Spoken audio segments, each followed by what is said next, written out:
Maybe you might be having the same question as I have been for quite some time now, and as much as I know that I believe in God, there's certain things that I still question and I still ask, and that's the beauty of it with walking with Christ, is knowing that He doesn't condemn us for asking questions. He actually rejoices in us seeking more of Him and wanting to come to a place of understanding the truth. So now I've been asking myself this: if God's will is the only path to true love and joy, why give us free will if choosing anything else leads to death? Wouldn't it be better if He had just created us to live eternally with Him from the beginning instead of us coming to earth first? I also recently had this conversation with my cousin. He was questioning, why do we exist in earth? Why do we have come to earth first if then there's an eternal life coming? To be honest, I didn't have a straight answer to it, but I thought to myself that I somewhat have an understanding of why we're here first, to choose for ourselves where we want to live eternally. And with that, it might come with, but then why not take us to the eternal life already? Why create this part that is very complicated and difficult, where we're all struggling? Living in earth is not easy, but it's because He loves us that much, and because God is love Himself, He gave us that free will for us to be able to choose what we want. If we believe in good or in evil, if we believe in the kingdom of light or the kingdom of darkness, it wouldn't be love, or love would not exist if we didn't have free will.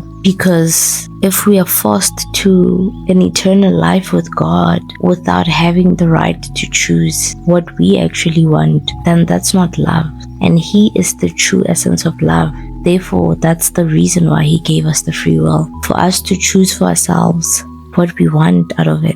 And now the question is, why then do we have to have free will? Why have free will if His will for our lives is what is good for us, and our own will leads us to death? Because in my mind I was like, okay, I hear you in terms of the love part, that He is love, so therefore He's giving us this free will so that we can be able to choose if we want to live this life with Him or not with Him. So in my head I was like, okay, I hear that, but it's like giving a baby candy and expecting them to not eat it, and telling them that they should come eat vegetables that barely have taste from you. How do you expect them to truly come? And that's where the free will comes. But it's like, why give me the sweet in the first place when you know that the sweet tastes good, but it's not good for me? It's obviously not healthy for my body, but I will want the sweet. My understanding also does not equal to God's understanding of things, and His thoughts are higher than ours. Hence, we also won't have full understanding of why He chose life to be as it is and our existence to be as it is. And we're also here to grow in God, for our experiences in this world to build us, to build our characters, so that we are prepared and ready for the eternal life that is to come, so that this fruit of the Spirit birth within us and not fruits of the flesh. And it's through that suffering that you can only experience the love of God, where you can truly get to know how He loves you. Because if you don't suffer, if you don't experience hardships, then you're not going to need God. That's how we think, that's how we operate and how we behave. And for us to actually know that we truly love Him, and to know what true love is for us to come to Him. He doesn't want to force Himself on us by forcing us to be in the eternal life with Him without having to choose that that's what we want. So for us to know that this is true love that we have towards Him, it's when we make that choice that we want His will for our lives. It's knowing that that's what's good for us. You can still choose to reject Him, to not choose Him, but there will be consequences that come with that. The point is, you get to choose if you want to live in the kingdom of light or in the kingdom of darkness. It's a matter of choice, and He's not going to stand in your way. He can lead you to His kingdom, but at the end of the day, it's your choice. It's the free will we have. It's the beauty of it all. Even choosing Him, it's out of our own free will, not because He forces us. His will for greatness in our lives doesn't force us to choose Him. It's out of our own desires that we should want Him, we desire Him. So you can pray to Him to give you that desire, but you see, that's your will. It's how you're choosing to use your will. And God's will isn't about control. It's not about Him controlling us, but it's about Him giving us life, that He knows that it's good for us. He's the source of all comfort, of true freedom. So he's not doing this to control us, because if he was to control us, if he wanted to control us, we wouldn't have had to come to earth. We would have lived in the eternal life already, and that would have been like he made humans to be like robots, like we don't have a choice in what is going on in our lives, that our eternity has already been chosen by him. It could have been that, but because of his mercy and grace and the love that he has for us, and because love comes with choice, it's not forced, he made this for us to be able to have that freedom. And maybe another question you might be asking is then also, if he loves us that much more, why doesn't he get rid of Satan? If God is that powerful, why doesn't he just get rid of Satan? Why does he let Satan still have influence on his children and pull us away from him?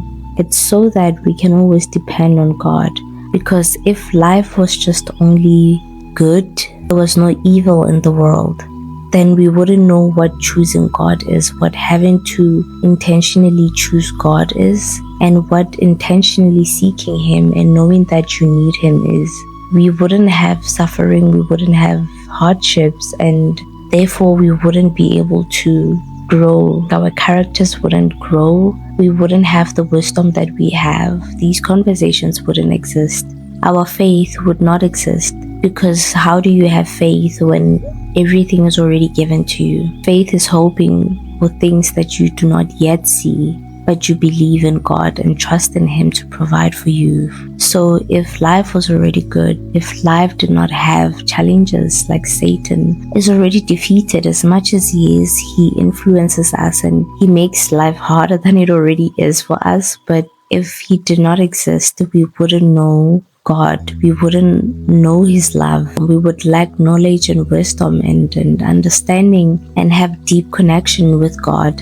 And God uses the devil to fulfill his purpose in us, and the purpose of him still existing even now, it's for us to be able to draw closer to God, to seek him, to know that we need to depend on him. Because how else were we going to depend on God if everything is perfect? Because sometimes I sit and wonder, what is the point? Why did you give me free will if I can't even use my free will the way I would like, the way I guess my flesh desires? Because my flesh is the one that desires what is sinful. But if I were to listen to the Spirit, I need to now desire God's will for my life. I need to surrender to that. I need to obey his instructions for him to move more and reveal more to me, not just myself, but to all of you guys. So let me know what you think. If you ever question such things, if in your walk with God, you just take a moment and pause and wonder, what is the point in all of this? But that's what I'm getting out of it. That's food for thought for this week. Let us meditate on that. Let us come to an understanding of he is the true love. And because of that, he loves us enough to give us that free will.